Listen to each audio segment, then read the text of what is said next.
سەرەتا بۆنەی هاتنی جژنی نەورۆزی کوردەوە پیرۆزبایی خۆم ئاڕاستی هەموو کوردێکی هەرچوار پارچەی کوردستانەکەم. نەورۆز بۆنێکی میلی کوردە و بۆنێکە کە سەرەتای سەرکەوتنی هێزی گەلە بەسەر زاڵم و حاکمانی ئەو سەردەمەیە. ئەمە ئەوکو کاکەی پایمان هەیە بۆ هەموو کوردان و کوردانی باشوور کوردانی باکوور هەموو کوردان کە لەم نەورۆزە بێتمای یەکگرتنی هەموو هێزەکان بۆ سەرخستنی ئیرادەی گەلی کورد لە هەر چوار پارچەی کوردستانە و ئێمە پامی ئەشتیمان هەیە پامی پێگەوژێرمان هەیە پامی خۆشەویستیمان هەیە بۆ هەموو کوردان. خۆتانزان کە ساڵی ڕابردوو ئەم ئەگری نەورۆز و یادەکەی نەورۆز نەکرایەوە بەهۆی بوونی ئەو نەخۆشی کۆرۆناوە. ئیمساڵ ئێمە داواکارین کە ئەم یادە بەڕاگیرێ و یادی بکرێتەوە و بێتە هەوێنی پێکەوەژیانی هەموو کوردان. دیارە نەورۆز یان جەژنی نەورۆز جەژنێکی کۆنی ئەم ناوچەیە کە لە ئەساسا ناوچەی ئاریان یان ناوچەی ئێران یان ناوچەی کوردەواری پێ ئەوترێت جەژنێکی زۆر کۆنە میلەتانی ئەم ناوچەیە ئەو جەژنە ساڵانە لە زمانی زۆ هەتا ئێستا یادی دەکەنەوە. ئەم جەژنە جەژنێکی ئەتوانم بڵێم سروشتە گۆڕانی سروشتە گۆڕانی ئاو هەوا و دەرکەوتنی تیشکی ڕۆژە کاتی هاتنی وەرزی کشت و کاڵە ژیانەوەی سروشتە ژیانەوەی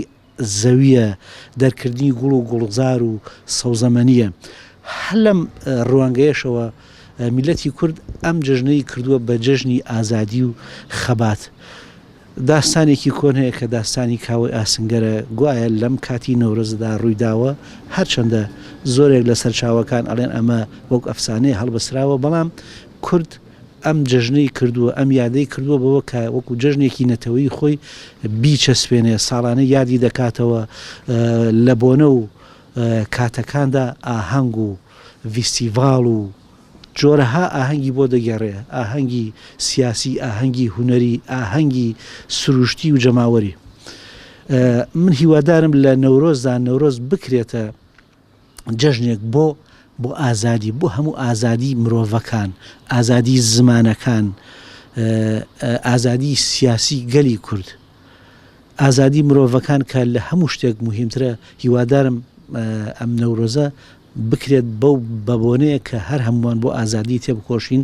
هەر لە ئازادی تاکەوە هەتا ئازادی گەلەکەمان. دیارە ئاهەنگگێڕانی نەورۆز لە ئامەد لە قەندیل جیاوازیەکی هەیە لەگەڵ ئەم نەورۆزە کە لە هەرێمی کوردستان ئەگیرێ. لێرەدا بەرگێکی سەیران و خۆشی پێوە دیارە لەوێدا بەرگێکی یەکێتی نەتەوەی یەکگرتنی نەتەوەی بەرگێکی ئازادی سیاسی لەخۆوە دەگرێت. من ئەو جۆرەم پێ باشترە ئەو جۆر ئاهەنگانەی کە لە ئامەد یا لە قەندیل لەوانە دەکرێت چکە ئەمانە ڕنگدانەوەی بۆچوونی نەتەوەی ئەو خەڵکەیە کە لەوێ ئەیکەن. ئەم بۆنەیەکی گرنگە بە نیسبەت گەلی کوردەوە چونکە ساڵانە نەکەر ڕۆژی نەورۆزەکە ئەو مانگەی کە پێڵەن مانگی ئادار زۆربەی هەرە زۆری خۆشی و ناخۆشەکانی گەلی کورد لەو مانگەیە بووە چیمیاباران و تقریبن دوای تۆزێک لە مانگی سێ چیمیاباران و ئەنفالی خەڵکی کوردستان لەو کاتانەیە بووە. ئەم یادە یان یادی نەورۆز دایمەن سنبولێک بۆ گەلی کورد کە لە کاتی ڕۆژەکانی نەورۆزا سەر هەڵدان و ڕێپێوان و مزاهرات لە دژی ڕژەمەیەک لە دوایەکانی عێراق و لە پارچەکانی تری کوردستانی شا ساڵانە بەرخۆدان و خەبات و تێکۆشان کراوە لەو مانگەیە. لە باشووری کوردستانیش بە هەمان شێوە ئەوان ویستیان خۆیان تاقی بکەنەوە لە گارە پیان وابوو کە ئەوان خەونی چەند ساڵی دەوڵەتی عوسمانی و ئەو خەونانی کە ئەوانەی بنێن نەتوانن لە یابەدی بێنن بەڵام بە تێکشکان و لوتشکانەوە خوانیان بینیەوە و هەرگیز باشووری کوردستان و گارا ناتوانێت ئەوان بیکەن بە جۆلانێکی تر و گەلی ئێمە گەلێکی زۆر زیندوترە لەوەی کە بە بۆمبارانکردن و کوشتن و بڕینی گەنجەکانیان و لاوەکانیان بتوانن سەرکوتیکەن و ئیرادەی لێزەوتکەن لەم بۆنەیە داوای گریزی و هاوخەباتی لە گەلی کوورد دەکەم چیمیاباران و ئەنفالمان لە بیر نەچێتەوە کوشت و بڕی خەڵکی کوردستان و پۆساڵەکانی داگیرکارمان لە بیر نەچێتەوە دەبابەکانی ئەوانمان لە بیر نەچێتەوە لە بیرمان نەچێتەوە کە ئێستا هەزاران ڕۆڵی ئێمە لە ڕۆژهەڵات و لە ڕۆژ لە باکووری کوردستان لە زیندانەکانان و ئەمە ئەخوازێ لێمان کە ئێمە بە گیانێکی تەبایی دوور لە حیزبێنە بە پرینسیپێکی نیشتیمانیانە و کوردستانیانە هەوڵ بین کە خلافات و تێڕوانی نەجیاوازەکانی خۆمان بخێنێتەوە و بتوانین لەسەر مێزی گفتوگۆ ئەو گرفتانی کە هەمانە چارەسەری بکەین چونکە گەر ئێمە لەناو خۆمانە